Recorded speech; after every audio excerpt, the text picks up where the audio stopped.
ఈ నెల 6వ తేదీ నుంచి 10వ తేదీ వరకు ఆంధ్రప్రదేశ్ కాంగ్రెస్ కమిటీ ఆధ్వర్యంలో అదానీ ఆర్థిక కుంభకోణాలకి వ్యతిరేకంగా బ్రహ్మాండమైనటువంటి ప్రజా ఉద్యమాన్ని మేము నిర్మిస్తున్నాం. దాంట్లో భాగంగా ఈరోజు నందిగామలో జరుగుతున్నటువంటి మా స్థానిక నాయకత్వం ఆధ్వర్యంలో స్టేట్ బ్యాంక్ ఆఫ్ ఇండియా ముందు ఈ ధర్నా నిరసన కార్యక్రమాన్ని ఏర్పాటు చేశాం. ప్రధానంగా ఈ దేశంలో ఉన్నటువంటి పరిస్థితుల్లో అదానీ అనేటువంటి వ్యక్తికి జాతి సంపదనంతా కూడా దోచిపెడుతున్నటువంటి నరేంద్ర మోడీ గారి నాయకత్వాన్ని నిరసిస్తూ భారతీయ జనతా పార్టీ యొక్క నాయకత్వాన్ని నిరసిస్తూ ఈ కార్యక్రమాన్ని చేశాం. ఎల్ఐసి ద్వారా సుమారు 74,000 కోట్ల రూపాయలను ఇప్పటివరకు అదానీకి సంబంధించినటువంటి సంస్థలు ఇన్వెస్ట్మెంట్ చేయడం జరిగింది. అదేవిధంగా స్టేట్ బ్యాంక్ ఆఫ్ ఇండియా ద్వారా 21,000 కోట్ల రూపాయలని స్టేట్ బ్యాంక్ ఆఫ్ ఇండియా ద్వారా పెట్టుబడులు పెట్టించడం జరిగింది.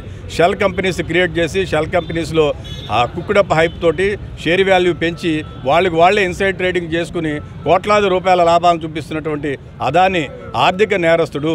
ఈ దేశం యొక్క ఆర్థిక భద్రతకు ప్రజాస్వామ్యానికి పెద్ద ముప్పు ఉంది. అదానీ అనేది మరొక ఈస్ట్ ఇండియా కంపెనీ లాంటిది. గతంలో బ్రిటిష్ వాళ్ళు కూడా ఈ విధంగానే వచ్చారు. మోనోపలి అనేటువంటిది దేశానికి మంచి కాదు. ప్రధానంగా ఈ దేశంలో ఉన్నటువంటి 13